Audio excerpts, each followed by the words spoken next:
Speak sponsored by RxCardClub.com.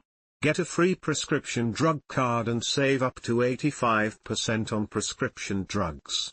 RxCardClub.com. Ozempic improves knee replacement outcomes among people with type 2 diabetes. Mednews, a brief round of the diabetes drug Ozempic, semaglutide, before knee replacement surgery can help reduce complications for patients with type 2 diabetes.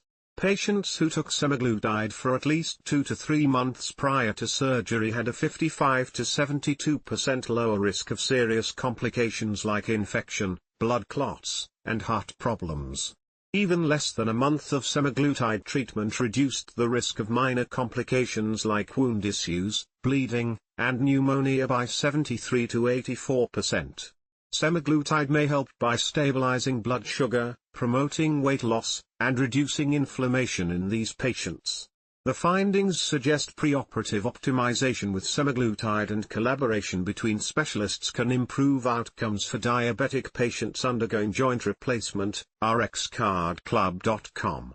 Get a free prescription drug card and save up to 80% on prescription drugs. Less than /speak.